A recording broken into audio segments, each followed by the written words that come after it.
Exactly. Hey guys, it's Lavetta. And it's Miriam. And this is the Notorious Women Podcast, a comedy podcast about some of history's most notorious women. Yes. How you doing, my friend? I'm good. I'm ready for this colder weather situation, you know? Mm-hmm. Yes, I do. But at least it's Thanksgiving, because when this hits, it's going to be Thanksgiving. Oh my God. So this is our Thanksgiving episode. Happy Thanksgiving. I messed up last week. I was like, it's the Thanksgiving episode. And you were like, but it's not. So now it is. You know what, though, Lavetta? I can't remember I still now. think you're wrong. I think last week was Thanksgiving. I do. No, I checked. Did you? And rechecked. Did you? And this episode's going to be yes. Okay. You're awfully confident about that. Well, you and your math skills. Okay, you know what? I have other very good skills. I don't need math skills. AKA loser. Wow. Loser nerd. Is that what you're trying to say? That's I don't think I'm trying to say anything. I think I've succeeded. I will accept that, and I proudly wear that moniker of loser nerd, because nerds are cool now, but they didn't used to be cool. No, they didn't. So. But listen, all my favorite people are loser nerds, so it's maybe a compliment. I don't know. I know. It's just those angry nerds that are giving us a bad rap. I know, right? So that's true. They're terrible. They really are. And racism and sexism. It's you're not a real nerd. That's not a nerd. No. Sal has a whole thing. That's a geek. Or something. Yeah. I don't know. There's a tier. Yeah. I don't know. Nerds are supposed to be kind and but they're so knowledgeable that they understand racism is a construct. They understand women, of course, because they know, right? So they're aware. They're of course women have the same brain capacity as men. I've studied science. I'm a nerd. You know what I'm saying? Yeah, so these problematic nerds have always surprised me. Yeah, but they're not very bright. That's why I'll say it. Yeah. Or maybe they're just nerdy about one specific thing and that's it. Whereas they're not a true nerd, because a true nerd is nerdy about a lot of things. Oh, so, that is true. Yeah, that is true. Right. Which expands your empathy. Exactly. I'm not giving you nerd credit for that. I'm giving you geek credit for that. And that is different, my friend. Oh.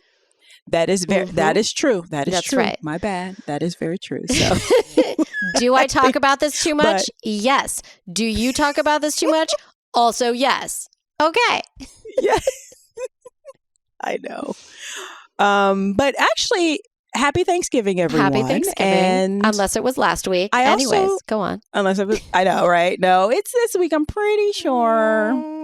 Am I think you're wrong. In my Urkel voice, I'm pretty sure. Okay, fine. All right, go on.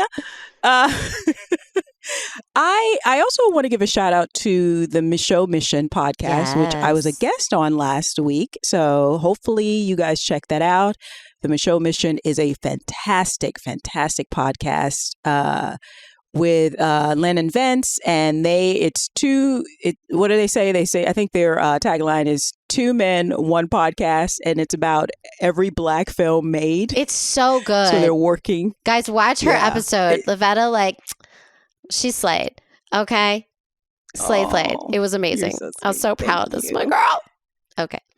And Len and Vince were so great, so gracious and hilarious. And they tolerated me for the length of their podcast, and I appreciate it. We covered, so basically they cover, they're very sweet. So and I'm a big fan, so I was geeking out a little bit. But they cover basically every Black film made. That's what they said. So they're making their way through the catalog. It's a lot of films. So the canon, if you will. Do you see what I did there? Because your last name, the canon of films. That was it's a really funny joke if you think about it really hard. Yeah, it's shot out of there like that. Okay. There you go. Okay. But it was such a pleasure being on the Michaud Mission, and we covered Deliver Us from Eva, which stars Gabrielle Union and LL Cool J. It's a rom-com that's loosely based on Shakespeare's The Taming of the Shrew. So if you guys are interested in those movies, check it out if you want to support. We are also back, and I plugged Notorious Women podcast. They let me do that. Let me go on my sort of true crime rant about loving murderesses. Yes. But also I talked about how wonderful Miriam is, who tries to keep me in check, because it'll be murder all the time on this podcast if it wasn't for me. It's a fact. If it was just me, if it wasn't for Miriam. So you guys are welcome for Miriam. But you're more welcome for Lavetta, because that's why you're here. I know, it's fine. No. That's what I love about our podcast. You get a little bit of everything, and I think we should get started. And this week, I believe I am first. Okay. And so, I don't know about you, but whenever I'm looking for like a subject, a woman that that we want to research, get into her world, get into her mind, as we get into our research for an episode, sometimes I like to find themes, and sometimes I'm not so good at it. And sometimes I'm like, I just find somebody and I'm like, I love this person so much. Okay. And so it's, hold on for just a second. I'm sorry. I'm having a technical thing. Wow, you're really keeping us waiting. This one, I'm sorry, but for this one, I was like, well, it's Thanksgiving, right? So let me find somebody who would be on theme, right? Okay. I sort of thought about that, but I didn't really commit. Go on. Yeah. So I thought maybe should I do a Native American woman who we always love to give homage to our Native American folks, because they don't get as nearly much. That's true. Yeah. So, and then I thought, but what was the first Thanksgiving? Oh, let's talk about that. Right? Yeah. Yeah, let's talk about that. So I came across someone that I thought is so fascinating. And hold on for just a second. Let me pull it up.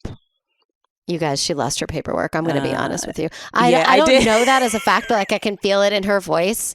Like I can feel it. They're behind the scenes. They're like, I'm like kind of panicking. I'm like, where did I put it? Did I delete it by accident? Did you delete it? No. I definitely did not delete it. Hold on. I am pulling it up, but my computer is not being so like, okay. Now, my notorious woman for this week is Elinor Billington. I have no idea who that is. Ooh, good. I'm excited. Good. Yes. Okay.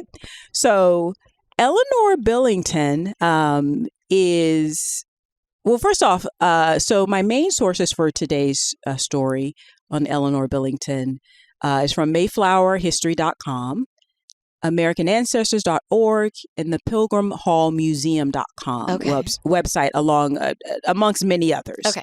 So this is a woman that was on the Mayflower that came over. Okay. Yeah. Now, because even though we have a lot of information about the Mayflower that may or may not be true, because it's told from one straight white dude who was really religious. Yep. But you can't always trust that source. You can't, but they're a white man. Did you know that they're also cisgender? Yeah. But also because people have to, so this is a context for this story and for many stories about the Mayflower. It was basically it was basically the information that we got and that they sent back to England was basically to get more funding. Right. So they tended to make things appear in a way that would be conducive to more investors investing in the new world. That makes a lot of sense. Yeah. So you just have to always take what they say with a grain of salt, and also her being a woman. So it's always attached to her husband.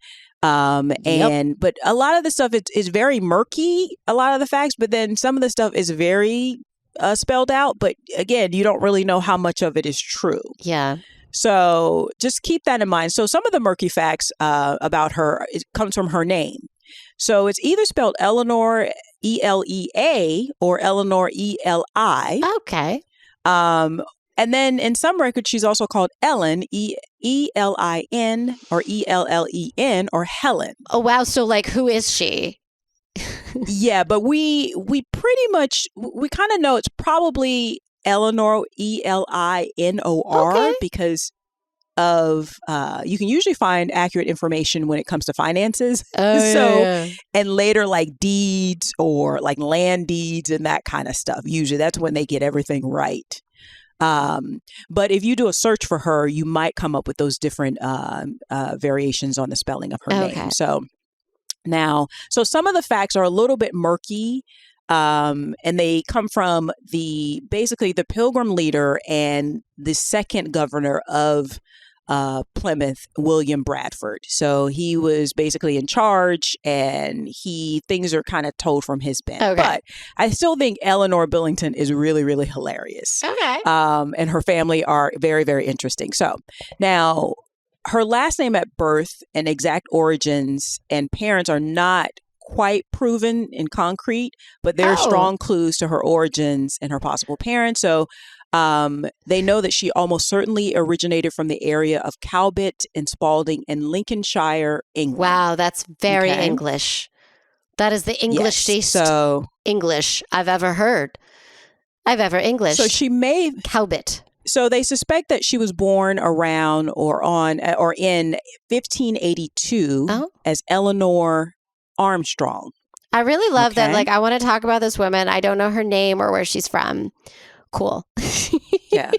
Sometimes we got to do what we got to do. You know, I love it. I just want to put the facts out there because, again, hashtag not historians, but, if you're looking for this information, you want to go down the rabbit hole because there's also whole societies of the Mayflower people. People are very proud of being related to people on the Mayflower. Well, I did the same thing with Pocahontas. I'm like, here's Pocahontas. No one knows anything.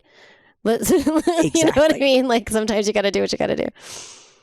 Exactly. So she was born around 1582. And now in 1604, she married John Billington. Okay. And they settled in Lincolnshire County, England. Okay. The two would go on to have two children, John II, John Jr., and Francis. Oh, okay. In 1620, she was among the 19 adult women, 50 adult men, and 33 young adults and children to board the Mayflower on its way to the New World. Okay. Now, from the start, Elinor and her family were disliked by William Bradford, the leader of the Puritans, and the authorities. Okay. And known as troublemakers. Maybe I like her. Go on. Now, it's going to be a little bit of both. People are complicated. Yeah, Now, so basically the Mayflower, we think of it as, when I was little, as the Puritans, but there were a number of different groups on the Mayflower. The Puritans, and then there was a group called the Separatists that weren't quite Puritans, but wanted to separate from the church. They were different denomination. And then there were strangers who tended not to be religious. They could be merchants, indentured servants, orphans. And they were called strangers by the Puritans. That sounds right.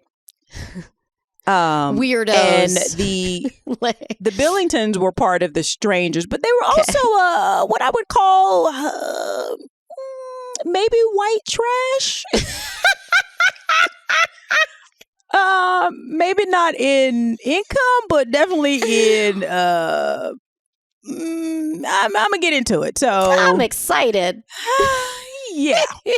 Now, by all accounts, with the Puritans, the Separatists, and the strangers, even their fellow strangers, they were ill-behaved family. Okay. They had that family on you like, here come these motherfuckers. Okay, got it. Yeah. Now, they must have had some wealth because they were able to get a private cabin on the Mayflower. Oh, fancy. Okay. So, and again, that's why white trash don't always mean you poor. It just means a behavior. It's like white trash is ghetto for Black people. People like to use that moniker. Now people use ghetto for everything, but you could be rich and still be ghetto, right? Okay. So it's that kind of thing, right?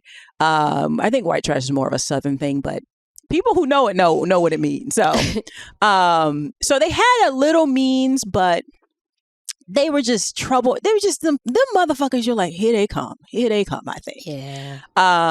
So now from the beginning, because the Pilgrims were not fun people. Okay. Yeah.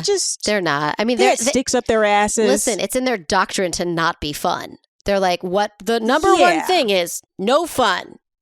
They're like, cool. And the Billingtons were either, whether you just rabble rousers, just difficult people, but at least they didn't have sticks up their asses. Right. So I kind of like them for that.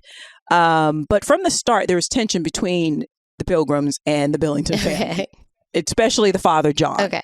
Now, out to sea, John was part of a group of mostly the strangers who to try to do a mutiny. Oh, no kidding. Because initially they were supposed to go to a certain part of Virginia. Okay. What they were going to call Virginia. But basically they veered off course and found that it was more advantageous to go to another route and eventually end in another place. So basically the strangers argued that the Virginia Company contract was void. So the Virginia Company is the one that funded the voyage and invested in it, and then you paid, and and so John Billington, along with the other a lot of the strangers argued that the contract was void since they were veering off of course, and so they were no longer bound to the company's charter. Okay. Obviously, this did not please William Bradford, the leader. Yep. And also, again, there's a little bit of mutiny brewing in the background. So they're on this ship, traveling across to some place they've never gone to. This like sea from as far as you can see, and then these people are like starting a fight. Right. Yes. Okay. So it is not obviously. Bradford would be like, these motherfuckers, like they're kind of using this situation to their advantage, which again, I might be with the strangers on this. Like, well, why, especially if these people got sticks up their ass, like why we got to go with this? But then it's like, dude, you made a commitment and now you're kind of changing mid-course because we're literally in the middle of the sea. Like, that's where I'm like unsure about who's got the skills for the boating situation. You know what I mean? Like, do you know how to veer a ship? Right? And and it's about 100 and it's a little bit over 100 people on board. So you kind of have to, William Bradford was smart and he was just like, okay, we got to figure something out. So they, to quell the brewing conflict and the, discontent, they decided, the men decided, of course, to basically 41 adult male colonists, including 2 indentured servants, signed what they called the Mayflower Compact. And basically it was a new agreement that they signed on November 11th, 1620. Like in the middle of the ocean? In the middle of the ocean. Wow. Basically. Okay. Yeah. So once the ship reached Cape Cod, the Cape Cod area, and they were anchored at Provincetown Harbor, the passengers had to remain on board until they had to construct housing on the land. So they were docked off land. And soon after everyone settled, they actually elected a man by the name of John Carver as their governor on November 21st, 1620. But he would die the following year in April.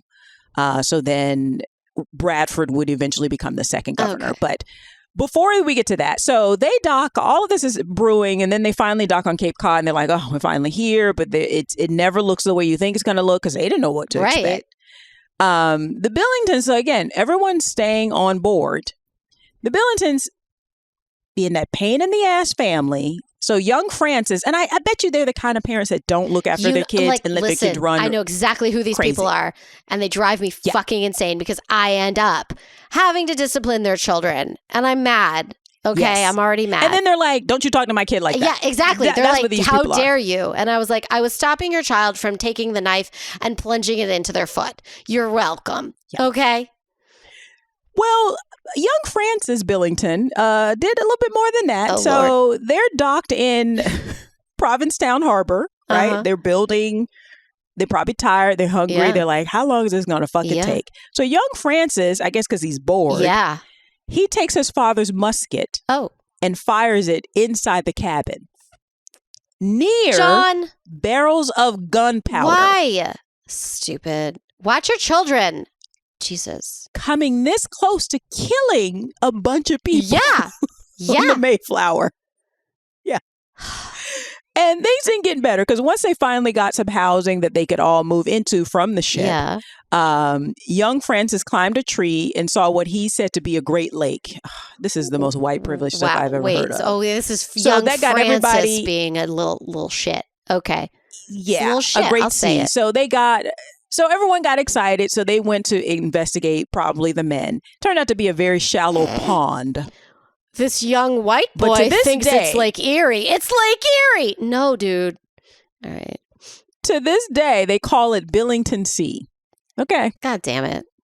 Right. That's some white people now, shit young friends right there. Is a pain in the... That is some... We're still calling it Billington Sea. Like that. Yeah. Mm-hmm. Came to a land with people on it, and they call it Billington Sea. So, now, not to be outdone, John Jr. Okay. Here he comes.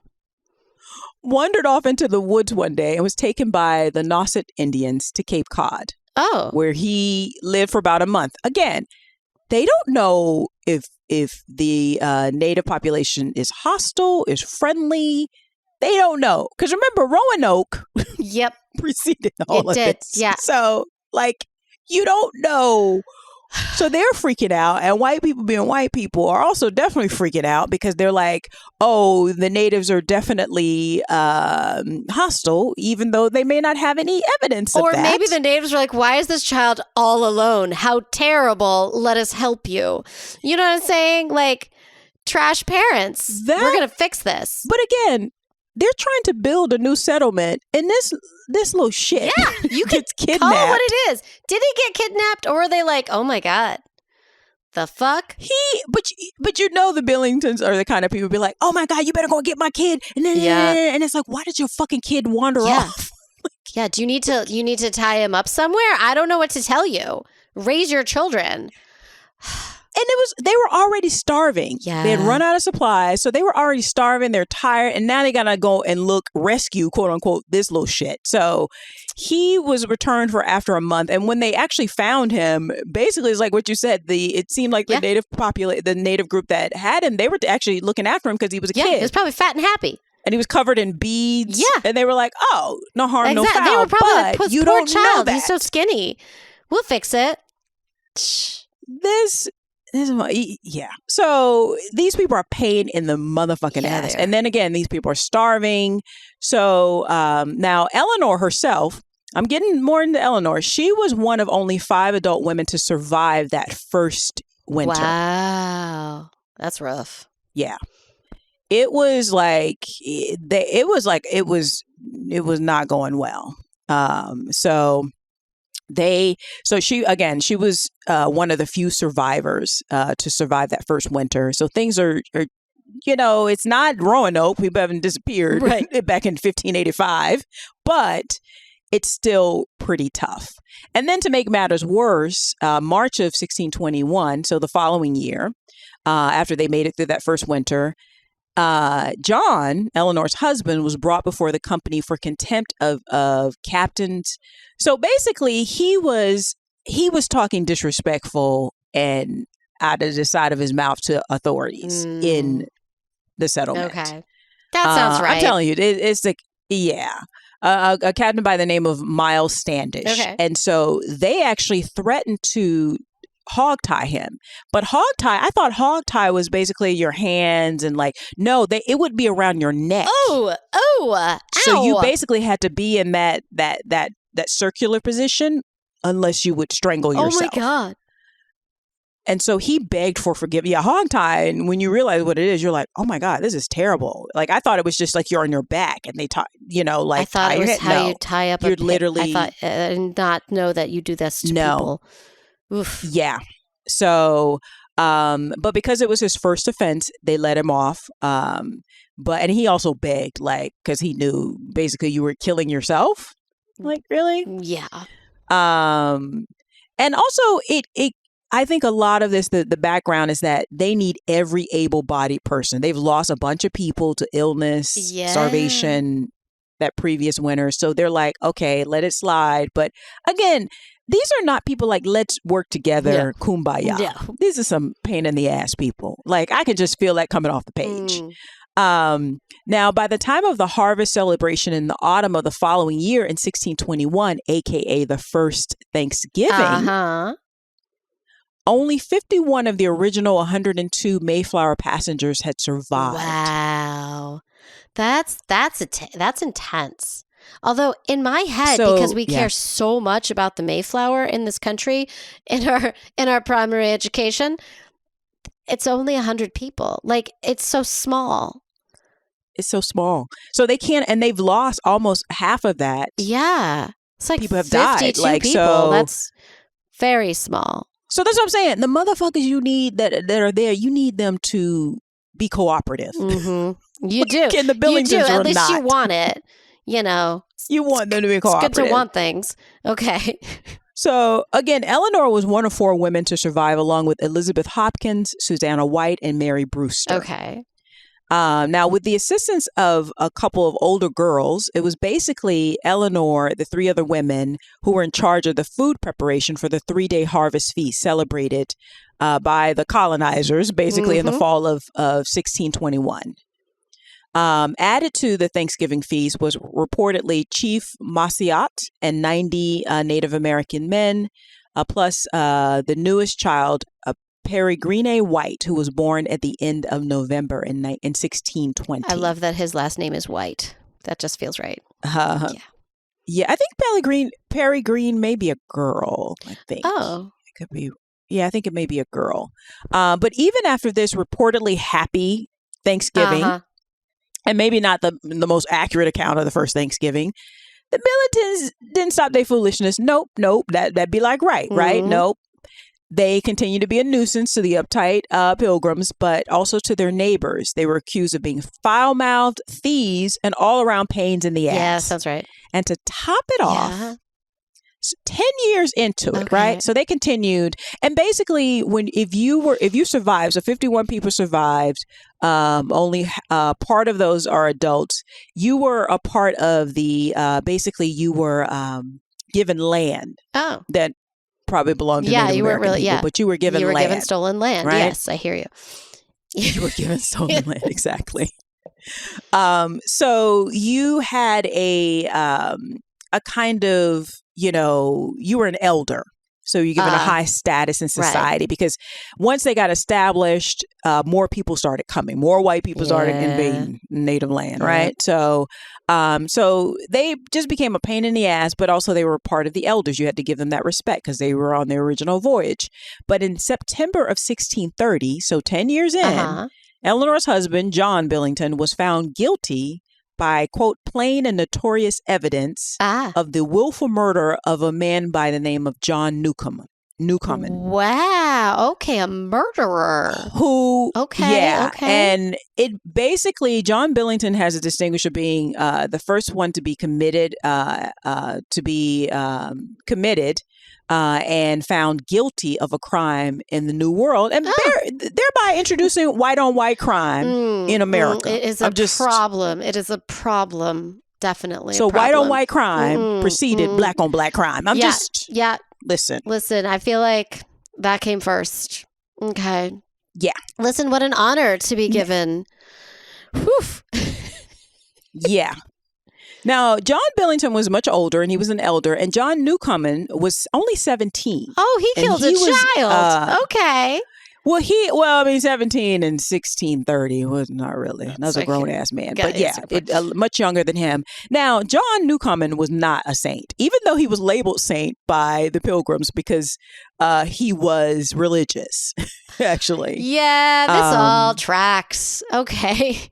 Yeah, it all tracks. And he was also a newcomer to the settlement, the colony. So he himself was a newcomer, and then his name is Newcomen. Yes, they kept it simple back then. I don't know if that's why his last name was Newcomen or if it's just a coink-a-dink. I don't know. But basically, one of the authorities wrote back to England because, again, they're writing back to England to let them know what's going on. And so this is what Bradford the guy that doesn't really like Billington, and who's now the governor, wrote back, quote, "This year, John Billington the elder, one that came over with the first, was arraigned, and both by grand and petty jury found guilty of willful murder by plain and notorious evidence, and was for the same accordingly executed." Oh, they got it done. Okay. Oh. Yeah. Damn. And then he goes on to say he and some of his had been often punished for miscarriages before, being one of the profanest families amongst them, end quote. Okay.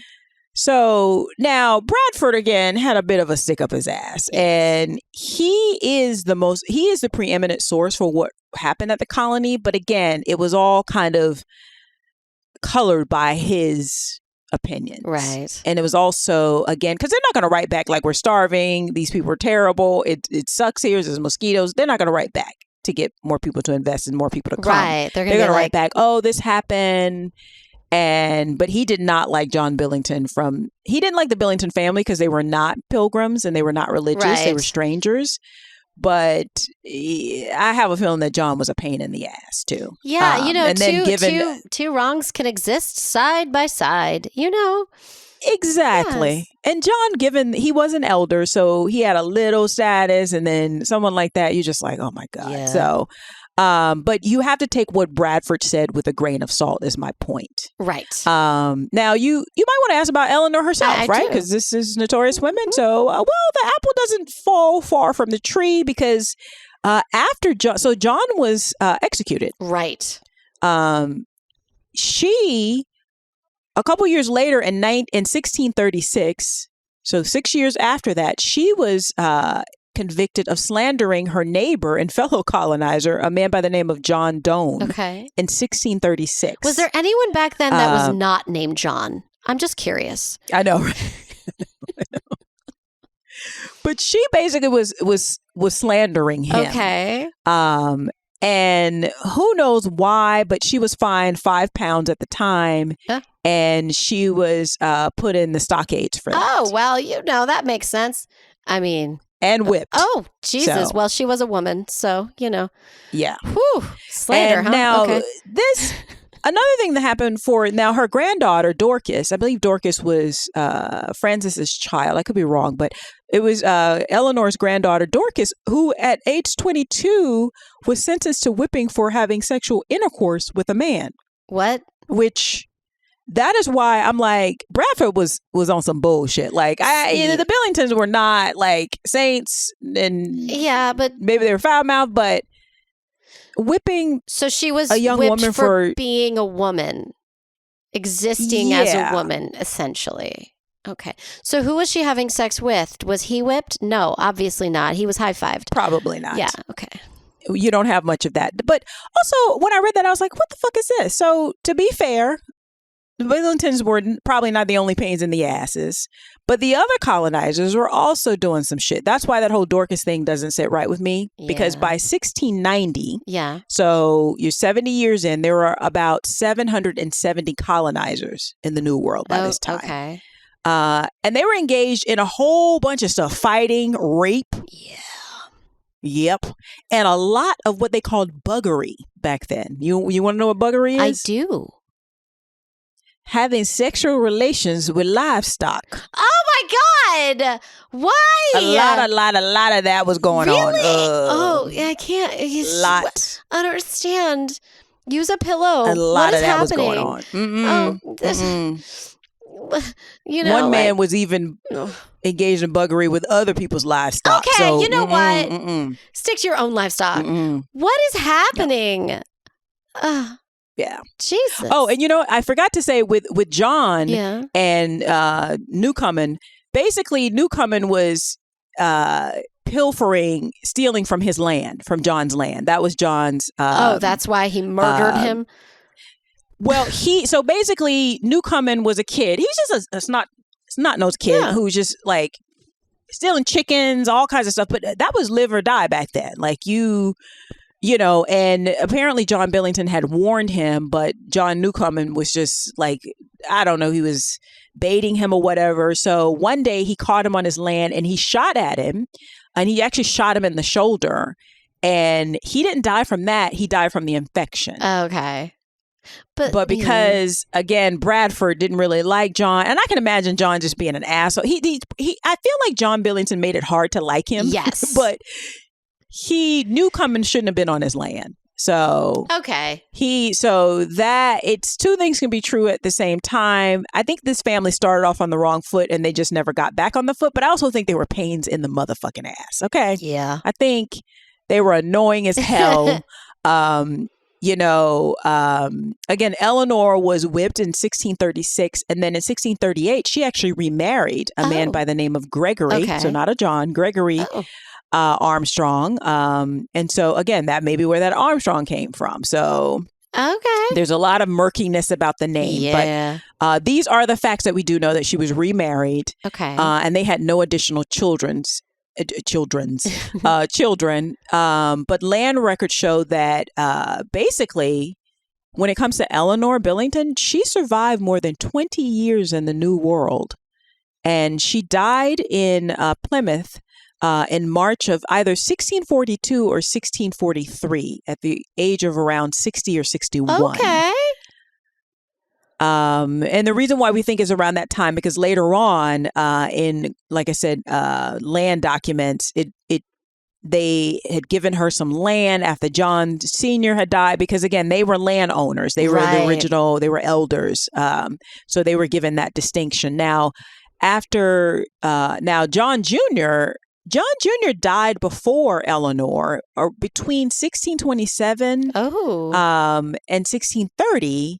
Before his father, but I couldn't figure out why. I really didn't go down that rabbit hole for John Jr. I think you died of the 1600s back then. Yeah. You know what I'm saying? Like I died of lack of knowledge. You know? Yeah. But Francis, the younger son, he eventually married a woman by the name of Christian Penn Eaton in Plymouth in July of 1634. Okay. And they went on to have 9 children. Wow, that's a lot of children. Yeah. But a survey taken in 1650 indicated that Francis had moved to New England, and he died in Middleborough on December 3rd, 1684. Oh, so he lived like a long life. So, okay. Yeah. So he lived a long life. Now, fun fact, there's a whole like community of people who are very proud of being descendants of the Billingtons. Okay. Because they do seem like at least you could have a good time at a party with the Billingtons, yes. But you may not want to build a house with the Billingtons because they were a pain in the fucking ass, right? Yes.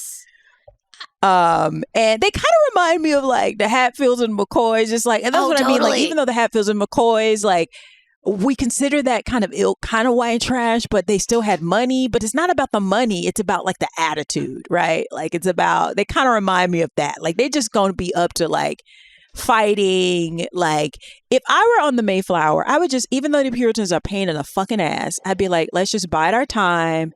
Get in here, get what we need, and like, let's not rock the boat. We need these people to make it to land. You know what, Lavetta? And we would be in the same literal boat. Like, let's. Because I'm like, can we get on land first before we start fighting? That would be me. I'm like, can we get on land? Someone could try accidentally throw you over. Like, I don't want to play with that. Let's just like, and I would imagine the other strangers, like I probably wouldn't have been like a saint or like a separatist or a pilgrim, but even if I was a stranger, I'd be like, can we just get on land before you motherfuckers start shit? Like, it's funny, Lavetta, like you and I, like I'm sure you felt. I remember, right? We had to write an essay about like if you were a pilgrim, not a pilgrim. We were just talking about them. The Puritans. Like if you were in Puritan age, what would it be like? Write a story. And I was like, I would immediately, like, what if you like, you apparated into that world in the Puritan world? And I was like, I would immediately run and hide because I'm Jewish. Like that was my story. I wrote a story about how I would like run into the woods and hide behind a big tree and then see if I could climb it because they're going to murder me. That was my response to that. So Lavetta, you and I would be climbing trees, hiding from these crazy white people. Crazy white people. And I misspoke. So pilgrims are different than Puritans. Yes. Pilgrims were separatists who rejected the Church of England and its remnants of Catholicism. And Puritans were non-separatists, but were equally fervent about their religious conviction. So, and the Puritans are more like the Salem witch trials, the Puritans.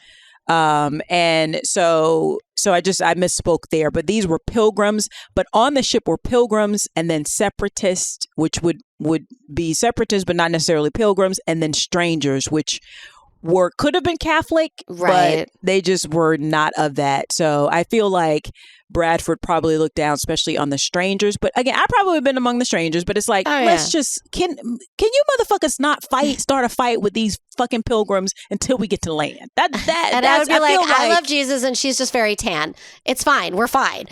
Right. It's like, it's like, can we just not do this right now? Like, but now, fun fact, again, there's a whole like community of people who are wear it as a badge of honor to be from the Billingtons, descendants of the Billingtons. But President James Garfield was apparently a descendant of John Billington. So can we talk for just a second? Because I feel like this whole story very much begs the question, generational wealth. So they get to this land and then immediately are landowners because white. Yep. And then their children get that land, inherit that land. Like, if people are wondering, like, why are all these people talking about generational wealth? This is what we're talking. We stole land, called it our own, and now we have all these people who are, like, sitting on millions of dollars because of that. Like, that's what we're talking about. Like, there's other versions of it, too. I understand that. But, like, wow, they just, like, got here and, like, took it. Yeah, I mean, but that's going to fall on deaf ears for people who don't really care. But that is how that works. If you start off ahead with, your family members who can even help you out financially with a down payment on a house or, all of that other stuff, that's what we all strive for. Like, I strive to do that if I ever have children or I'm a recipient or my nieces and nephews of generational wealth, and I'm very grateful for it. But I'm not going to lie and say like, no, I didn't. And that is how it's supposed to work. Yeah. But that's why you can't look down on people like, well, why aren't you where we are? And it's like, well, because I didn't have that. It's like, I was thinking about this. This is a side topic, but recently Beyonce, Renaissance and everything, but she was saying that she always felt pressure to be so perfect because her family had sacrificed for so much. Like her parents were solidly middle class when she was coming up, but they really put a lot of money and time into her career. And she's like, I couldn't let them down. Like, if I failed, all of the sacrifices that they made, and they're just one generation from away from poverty or working class. Like, her father was an executive, I think Xerox or something, and then her mother was a business owner, but their parents were not. Right. So like, and so like they kind of had just enough to invest in their daughter, basically.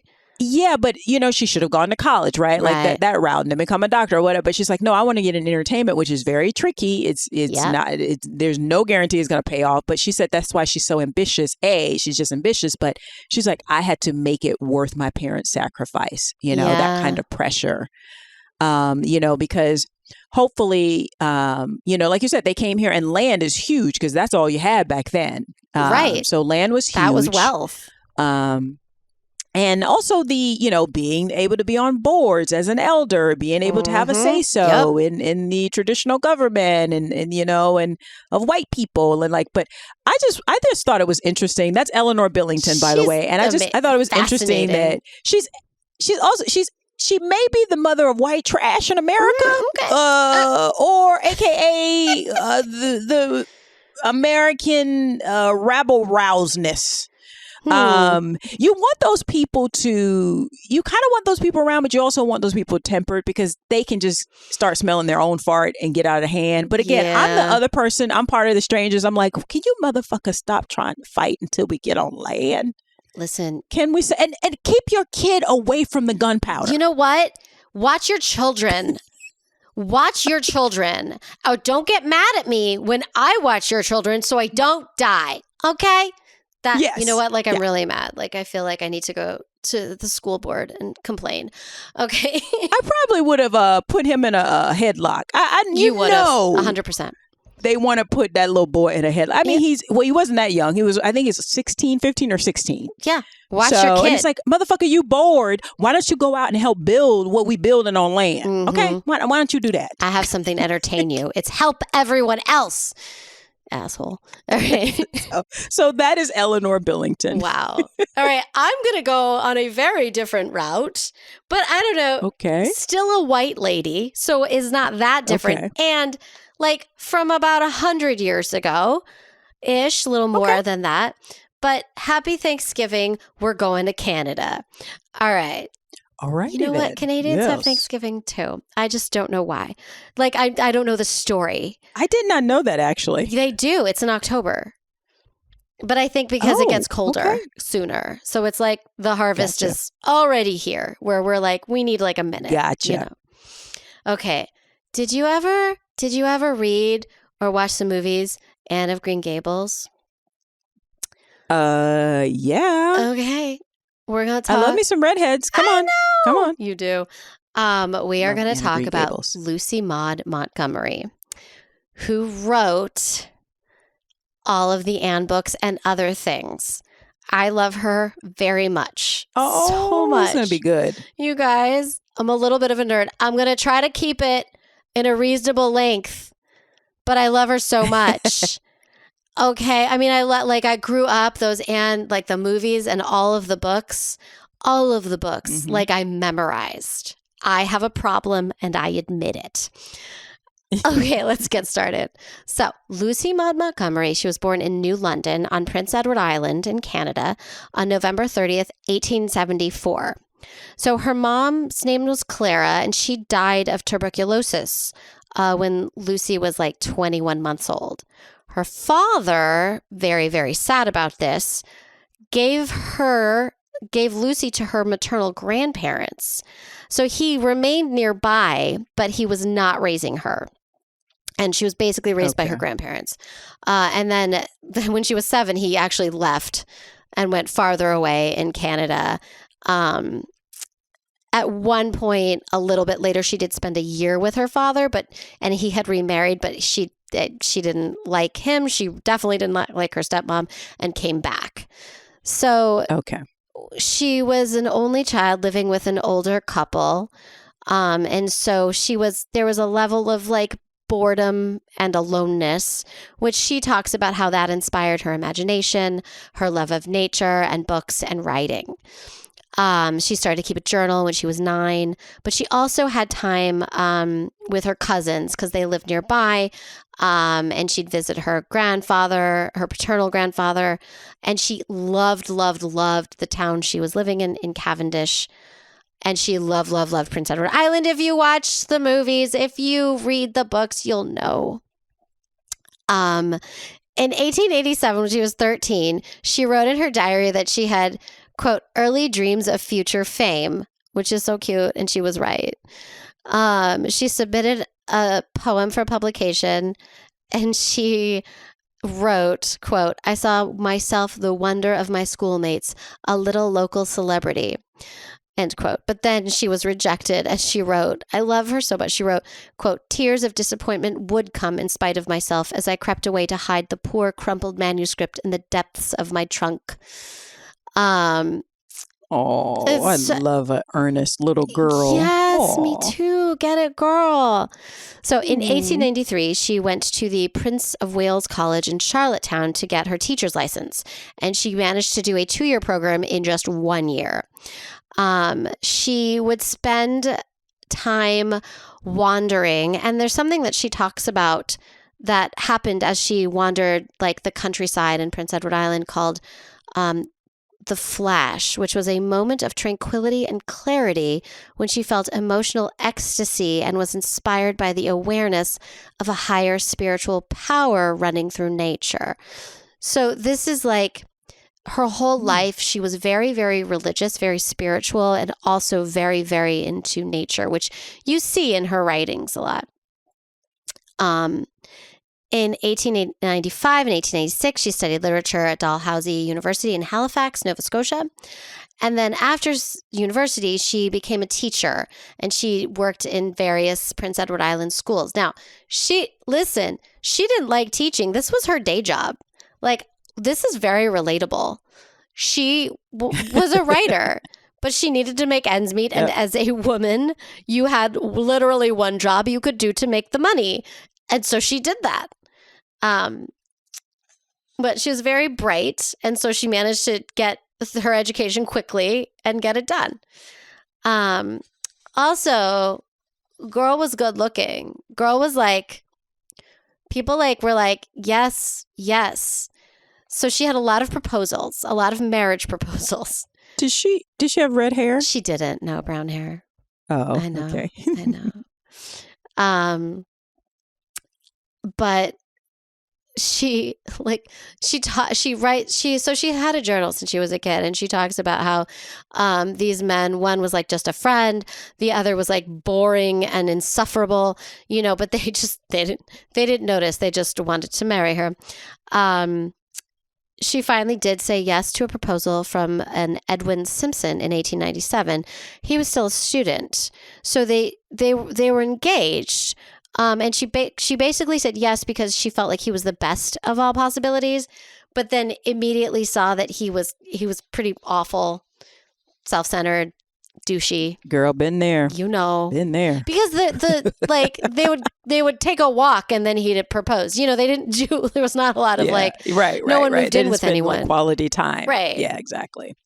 So during this time, she's engaged. She had a brief but passionate love affair with a man named Herman Leard. So she was boarding with the family, and he was a member of the family. Now, he was also engaged to another woman. Oh. Okay. Yeah. And she wrote... Messy. Yeah, right? She did not write novels about this. She wrote in her diary that she loved him at the most. And she wrote in her diary that Simpson's kisses left her cold and Leard's left her, very warm, if you will. And ultimately, Leard would be the love of her life. So, okay. And I as I was doing research, I read, this is a sentence I read. In Victorian Canada, premarital sex was rare for women. Okay, can we talk about that for a second? Because I don't think it was rare. Well, I mean, I think that you had to be careful because we didn't have birth control. That is true. So it's like, so the old puritanical idea of like no sex before marriage, that was also just a practical thing because if you got into trouble, that could be a whole nother thing. What are we going to do? Yeah, that's true. But yeah, people were definitely having they were having more sex than people were saying. Yeah, I know it was like scandalous and like a sin and all that, like air quotes, but like I don't know, rare. And also like, what is sex exactly? Right? Penetration. Yeah, well, maybe they were like, don't penetrate. Mm-hmm. Speaking of which, so this girl was brought up in a very strict, like, you will go to hell household, right? So she was like, can't have sex, but I love him. Mm-hmm. So she would invite him into her bedroom when everyone else was away, and she didn't have sex with him. She wanted to be a virgin bride, but they did like all the other stuff. Which, listen, I love that about her. Well, that is why his kisses left her all warm inside. Mm-hmm. That's right. So her family and friends kept saying that he wasn't good enough for her. But also, like, and this is my note, he was also engaged. So maybe that's also a problem. Yeah. But so she just broke it off with him. And then soon after that, he died from the flu. Oh, no. Yeah, which it was 1898. So was it the flu? People still died of the flu? Yeah. I mean, it could have been tuberculosis, getting bit by a snake. It could be turning your head back wrong. Then, yeah, back then. Who knows? But after this moment, she stopped looking for romantic love. She just let that go. So in 1898, her grandfather suddenly died. And remember, her grandparents were who raised her. So she returned to Cavendish and took care of her grandmother because if she didn't, her grandmother would have had to leave her home, which is exactly what happens in Anne of Green Gables with Marilla and Matthew. But anyways, I'm fine. Everything's fine. So she stayed with her grandmother for the next 13 years, except for one 9-month period. She worked as a proofreader for the Daily Echo in Halifax. So in 1905, she wrote Anne of Green Gables. I love this so much. I'm having a hard time not being so excited about that sentence.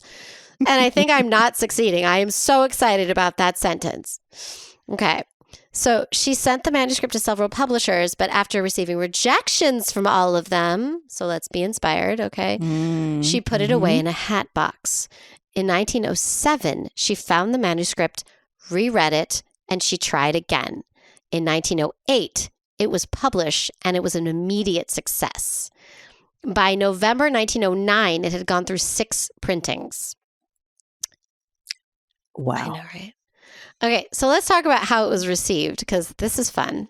Okay. So Canada loved it. Canada was like, yes, okay, she's one of us. One of us. The American press, probably a little jealous, suggested that this book was only possible in Canada because the people in Canada were nowhere near as advanced as in the U.S. Cute. I know, right? Put your claws away. You know, man wrote that, but it still is like. I know, right? So there's haters gonna hate. There's nothing you can do, girl. You be you, okay? Yeah, okay, America's gonna America. It always does. Yep. Well, yeah. White on white crime. I'm just saying. Mm-hmm. There you go. It was brought on the Mayflower. That's okay. Right. Let's bring it back to that because it always comes back to that now, doesn't it? Yep. All right. So a 1911 newspaper article in Boston said, this is a quote. This isn't the whole quote, but this is part of the quote. This story was the work of a modest young school teacher who was doubtless as surprised as any of her neighbors when she found her sweetly simple tale of childish joys and sorrows of a diminutive red-haired girl who had made the literary hit of the season with the American public. Okay. So first of all, she writes in a letter to a friend, quote, I am frankly in literature to make a living out of it, end quote. Like that. No, I wrote the book on purpose. It was not an accident. I wrote it on purpose. Run me my money, motherfuckers. Right. Basically. And then the British scholar Faye Hamill noted that in the books, Anne is actually a tall girl, and she is a tall girl. We talk about that. It's in the words in the book. And Lucy was 37 when it was published. So maybe she wasn't this young teacher talking about a diminutive child. My ass. Okay. Oh, yeah, it's very condescending. And you said it was a British critic? Oh, that's even more. That's even more coded. No, she was the one who called it out. No. Okay. No, it was America. It was an American? Oh, I thought you saw it. He was Lavetta. It was America. Okay. America. Yeah. Okay. Okay. So after her grandmother died in 1911, and then she did get married to a man named Ewan MacDonald, who was a minister, a Presbyterian minister. So they moved to Ontario because he got a job there, and they lived in what they called the Leaksdale Manse, that she complained had neither bathroom nor toilet. Oh, no. Yeah, not cool. Wait a minute, did she make a lot of money off of this? I'll get to that. She did make money, and eventually, yes. But I think they maybe had to live there. I think that house was, he was a minister, so I think that was like the house for it, and she had no choice.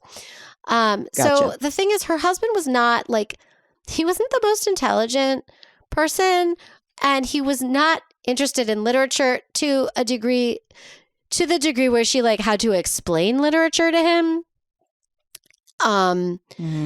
Yeah, it was not great. They had 3 sons and one was stillborn. So they had a very unhappy marriage.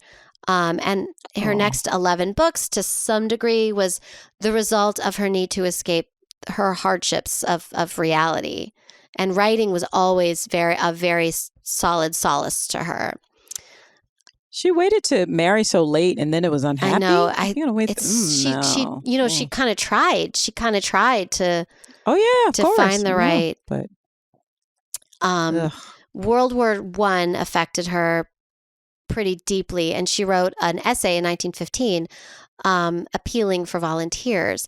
And she ended her essay by stating that women on the home front were playing a crucial role in the war effort, and thus leading her to ask for women's suffrage. That's the only thing I found about her, like, looking to fight for women's suffrage. And I have a feeling, and I don't know, and I haven't done all the research in the world on her, right?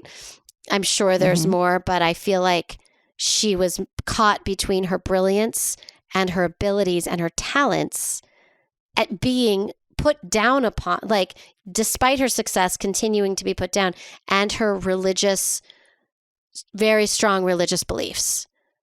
You know? Yeah, that'd do it. That makes it more complicated in your head.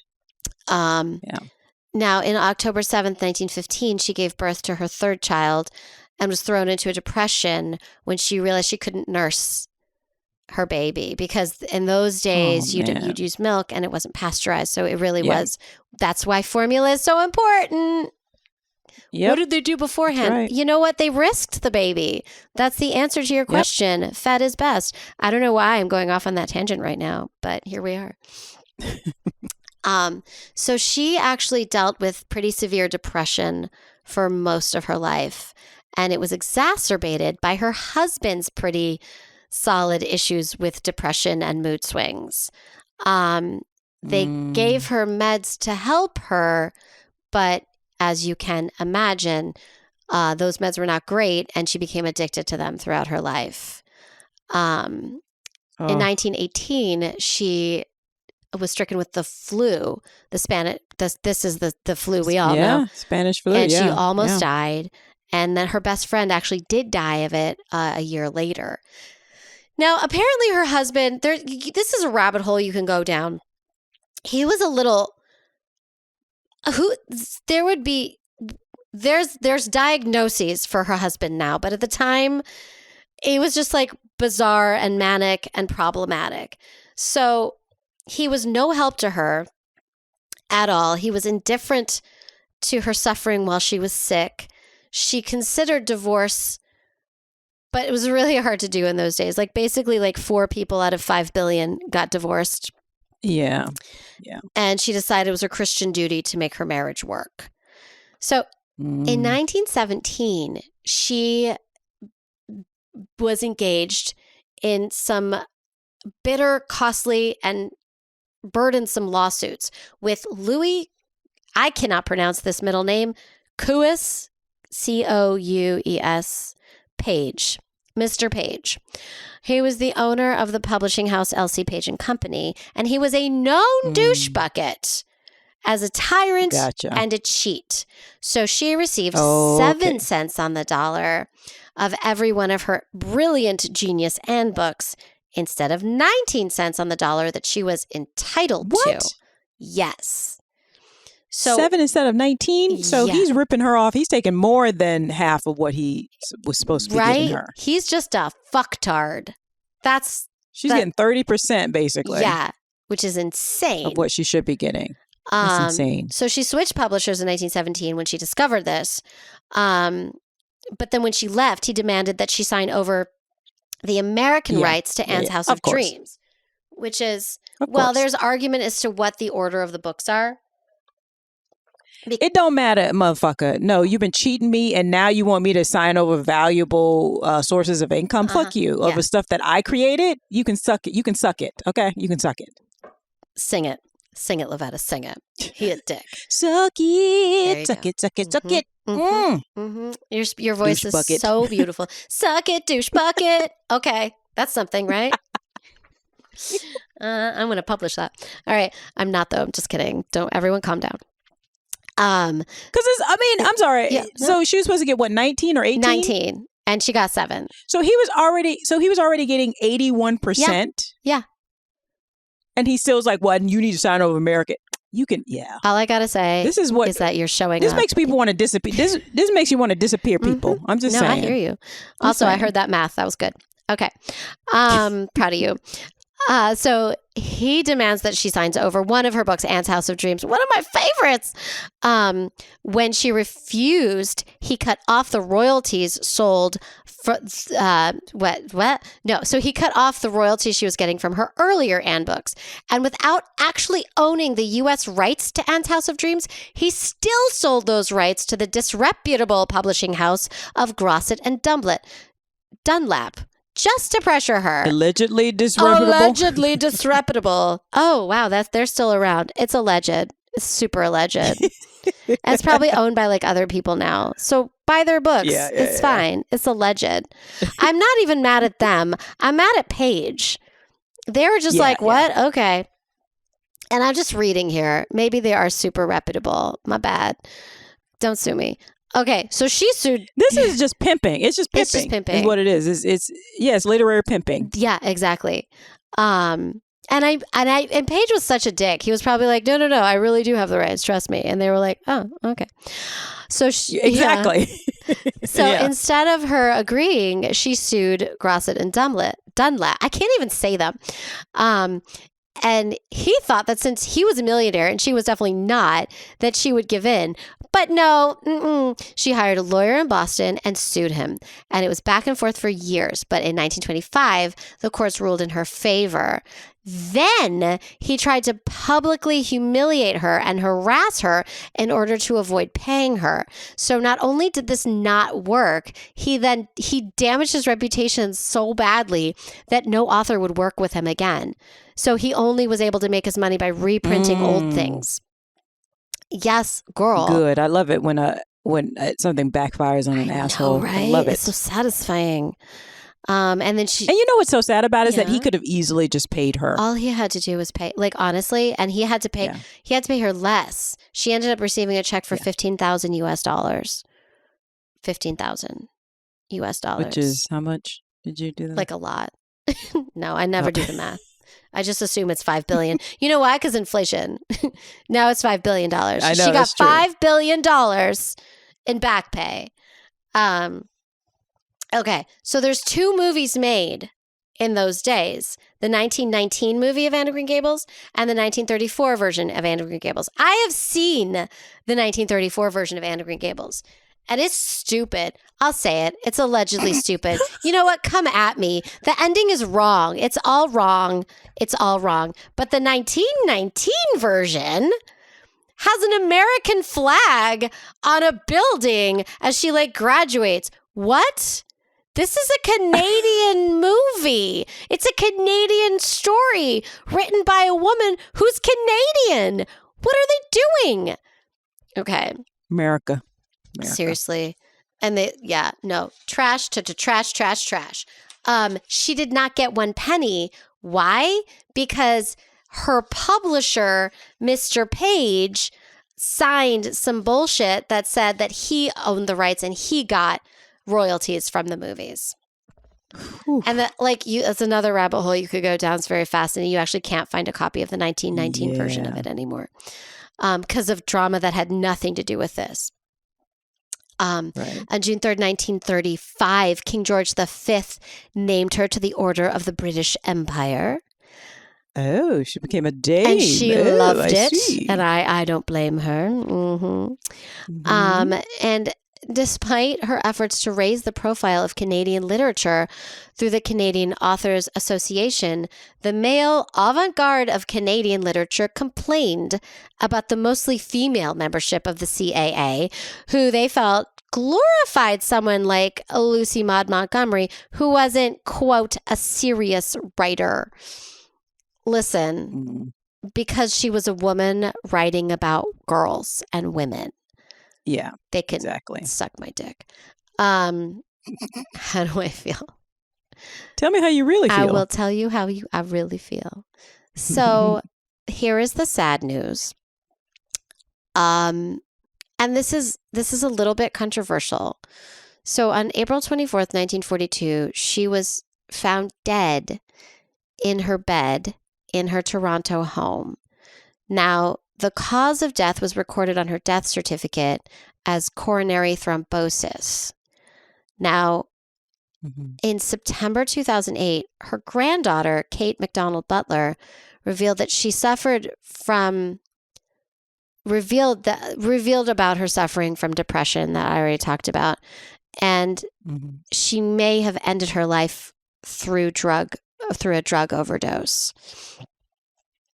There was a note that was found on her bedside table, which read, in part, quote, this is not the whole thing.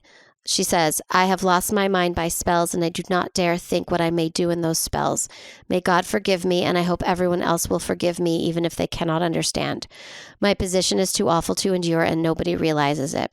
What an end to a life in which I tried always to do my best." Now, there is an alternative explanation of this note there's a Mary Henley Rubio wrote a biography in 2008 called Lucy Maud Montgomery, The Gift of Wings, which suggests that she may have intended it as an entry in part of a journal that is now lost because they don't know. They do know that on the same day, there's 8 well-known Anne books. She actually wrote a 9th that was a little bit darker. And on the same day that they found her body, she gave that 9th book to her publisher. So I don't know.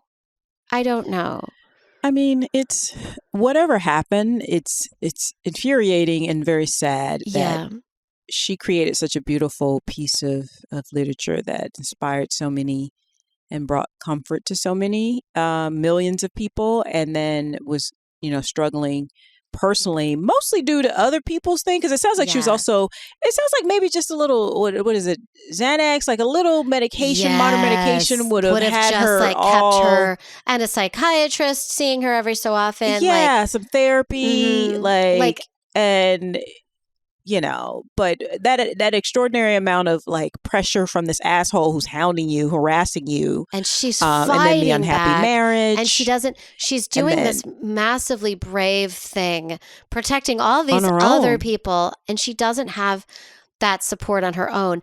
And it's one of those things where, if she was single, let's say, then she would know and she'd have her world and her friends but she's not. She's coming home to a man who's got a lot of his own problems that she's having to manage on top of that. And she probably has her own mental health, would have been diagnosed under any circumstance. That's just there. And religious doctrine. Right. Within her heart. Yeah. That's you just pray about it. It'll get better. Right. Just pray. And that's not science.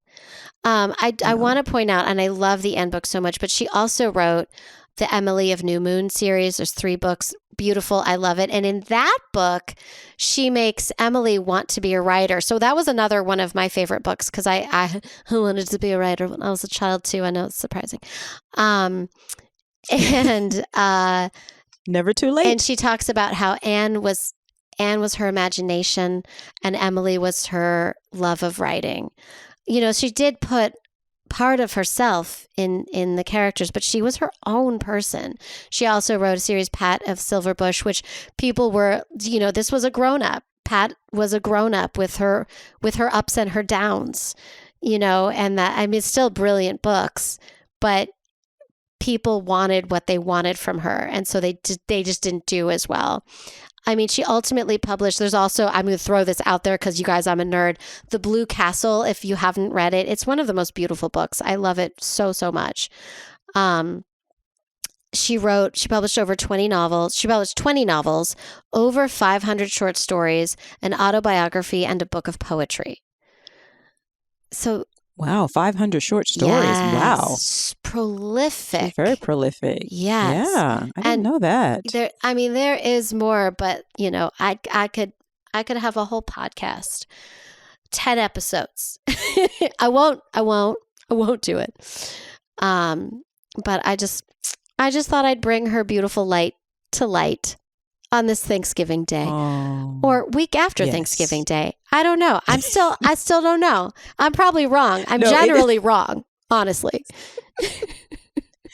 Well, I mean, people might listen to it later, but it doesn't matter because that is a beautiful, beautiful story and sad, but also let's try and celebrate her life and the legacy that she left in these wonderful pieces of art. And obviously, I think go ahead. I think it's okay if the truth is that yes, she ended her life. Like, that doesn't negate her very beautiful life, her very beautiful contribution to the world. Do you know what I mean? Like, and it's sad. It's just very, very sad. But we have so much more awareness of mental health and what can happen when things go wrong. There's grace and there's empathy for what happened, whatever it is that happened. Exactly. But thank you. I mean, hopefully it's a source of inspiration to someone. And, that's the whole point of this podcast, to entertain, but also inspire people to learn more on their own. Also go out and seek these books. So this material is amazing, but we also want to honor her as well as Elinor, my lady, who again, maybe the mother of. I just want to say, Elinor, her defense, white trash versus rebel rouser. I mean, one man's white trash is another man's rebel rouser. Okay. Yeah. So, but I mean, that's a beautiful story. So thank you for sharing that with us this week on Thanksgiving. Sure. Thanksgiving week. What you say. Yes. Well, guys, that wraps it up for this episode of Notorious Women Podcast. Guys, remember to follow us on all the things, social media, download. And you know what? Again, we haven't said this for a while, so copy the link and send it to your friend. Yeah. Don't just tell them about it. Copy the Notorious Women Podcast link and send it to your friend via text or email. Yeah. But text is better. Also, you can always, text is always better because then they can just tap on it and it goes into it and it's on their phone. Also, you can leave us a 5-star review. That helps us tremendously. Yes. And you can also support our Patreon at patreon.com/notoriouswomen. That's patreon.com/notoriouswomen. And Miriam, how else can they find us and help and support the show? Let's see. We have our Instagram. Come follow us there. It's so easy, you guys. It's Notorious Women Podcast. Just follow us. We're fun. We're good times. Okay? I try to find the funny memes. It's on our stories. Click our stories. And we are also on TikTok. We're little on TikTok, but we're still on TikTok. Come find us. Come follow us. Come TikTok with us, which is also Notorious Women Podcast. So easy, you guys. And then you can also send us an email. We're at notoriouswmpod@gmail.com. Let us know your thoughts, your ideas. We love to hear from you. Also, we're on YouTube. If you're like a YouTube person. That's right. Yeah. We are. Forgot to mention that. So come find us everywhere. And tell all your friends. Yes. Tell all your friends. And again, thank you for all your support, for downloading, sharing, and listening to our nonsense. We hope you're having a good time. And we will see you next week. Bye. Bye-bye.